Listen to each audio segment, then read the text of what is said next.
সিলেটের মেয়েদেরকে ফুরি বললে কেন তারা রাগ হয়? সিলেটের গ্রামগুলো বিভিন্ন দেশের নামে, যেমন সৌদি পাড়া, তারপরে হচ্ছে লন্ডন পাড়া। সিলেটকে বলা হয় বাংলাদেশের দার্জিলিং। আচ্ছা আচ্ছা আচ্ছা, সিলেট সিলেট অনেকবার বলতেছি, কিন্তু সিলেট শব্দটা এসেছে কোথা থেকে এবার চলুন এক নজরে দেখে নিই। সিলেট শব্দটি এসেছে সংস্কৃত শব্দ থেকে, শ্রীহট্ট থেকে, যার অর্থ হচ্ছে সমৃদ্ধ নগরী। ব্রিটিশ শাসনামলে চা শিল্পের কারণে সিলেট গুরুত্ব বাড়ে। সিলেট বাংলাদেশের উত্তর পূর্ব কোণে অবস্থিত পাহাড় নদী আর চা বাগানের শহর, এটা সবাই জানে। 1300 সালে ইসলাম প্রচারের জন্য আসে, তার মাজার সিলেটের হৃদয়ে অবস্থিত। জাফলং নদী, পাহাড় আর ঝর্ণা, ভারতের মেঘালয়ের দৃশ্য এক নজরে দেখা যায় সিলেট থেকে। মামা সিলেট যাবেন? সিলেট যাবেন? আব্দুল্লাহপুর যাবো, কত টাকা?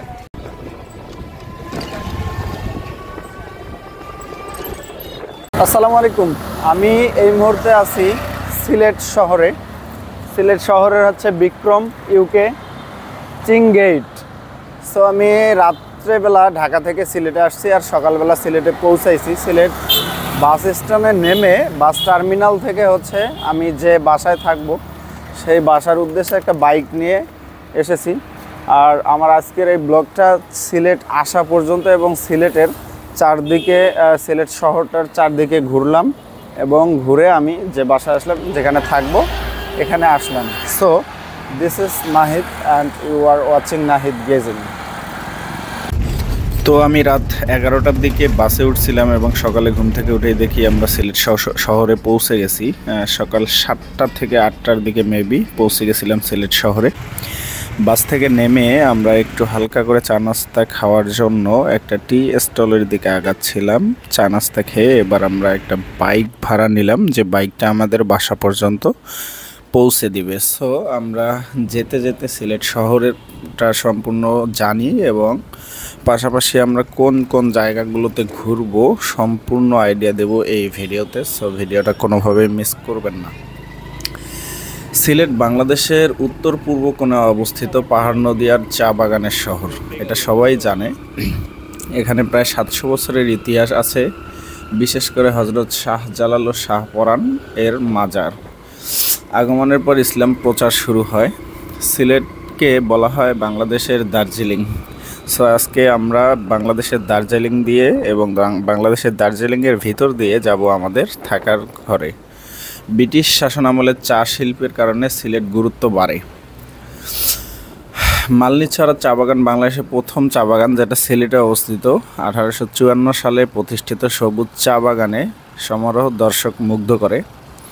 ভোলাগঞ্জ সাদা পাথর তো আছেই, সাদা পাথরের স্বচ্ছ পানি, ভারতের পাহাড় থেকে আসা নদী আর মেঘের ঢাকা দৃশ্য, সবগুলোই দেখব আমরা পরবর্তী ব্লগে। বাট এই ব্লগে আমরা কিছু আইডিয়া দেব। সাদা পাথর তো আছেই, জাফলং নদী, পাহাড় আর ঝর্ণা, ভারতের মেঘালয়ের দৃশ্য এক নজরে দেখা যায় সিলেট থেকে।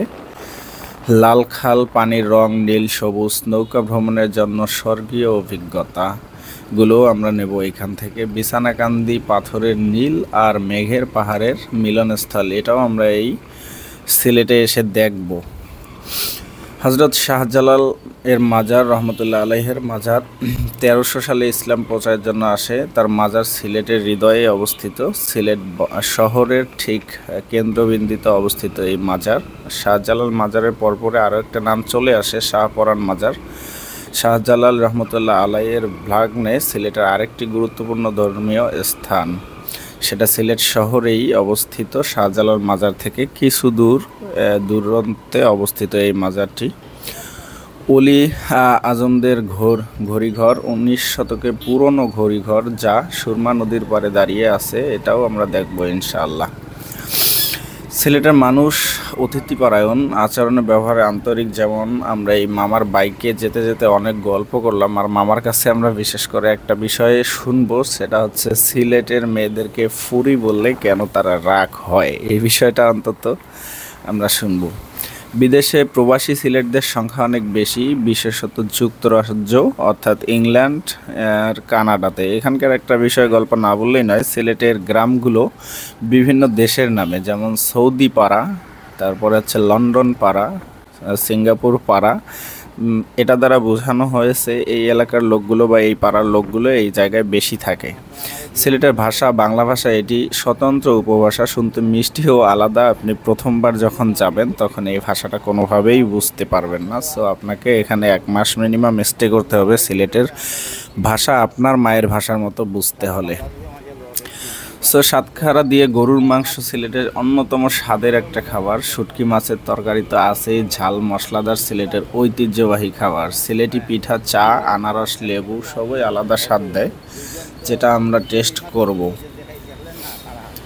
আচ্ছা আচ্ছা আচ্ছা, সিলেট অনেকবার বলতেছি, কিন্তু সিলেট শব্দটা এসেছে কোথা থেকে এবার চলুন এক নজরে দেখে নিই। সিলেট শব্দটি এসেছে সংস্কৃত শব্দ থেকে, শ্রীহট্ট থেকে, যার অর্থ হচ্ছে সমৃদ্ধ নগরী। মুঘল আমলে একে সিলেট বলা হতো, যা পরে সিলাট বলা হতো, যা পরে সিলেটে পরিণত হয়েছে।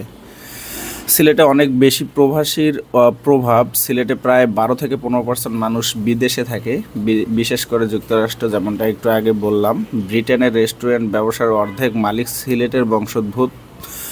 লন্ডনে ব্রিক লেনেকে অনেকেই মিনি সিলেট বলে, লন্ডনকে মিনি সিলেট বলে, তার মানে বোঝাই যাচ্ছে কত পার্সেন্ট মানুষ সেখানে থাকে। সিলেটে প্রায় 150টিরও বেশি চা বাগান রয়েছে। এটা রীতিমতো আমাকে আশ্চর্য করেছে যখন আমি এই কথাটা শুনেছি। বাংলাদেশের মোট চা উৎপাদনের প্রায় 90% এখান থেকে আসে, অর্থাৎ বাংলাদেশের চা শিল্প সিলেট থেকে নিয়ন্ত্রিত হয়, আমরা বুঝতে পেরেছি। সিলেটের লালখালের পানিগুলো নীল, পাহাড়ি খনিজ ও সূর্যের প্রতিফলনের কারণে পানির রং বদলে যায়।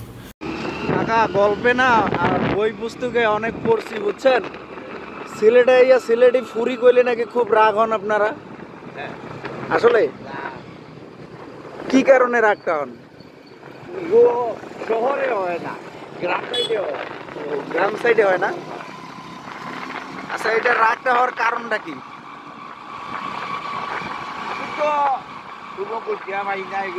আমরা তো মেয়েরে ফুরি করি।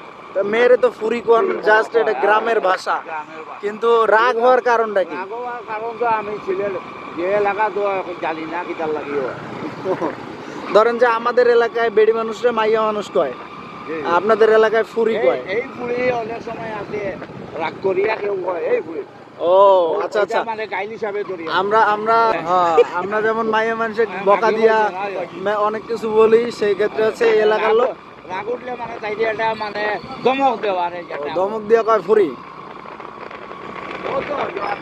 সো সিলেট নিয়ে গল্প করতে করতে আমরা চলে আসলাম আমাদের রুমের কাছাকাছি। সো সিলেট শহর এবং বোলাগঞ্জ সাদাপাথর সবগুলো মিলে 5 থেকে 6টা ব্লগ থাকছে। দেখা হচ্ছে ব্লগগুলোতে, ততক্ষণ ভালো থাকবেন। আল্লাহ হাফেজ, আসসালামু আলাইকুম।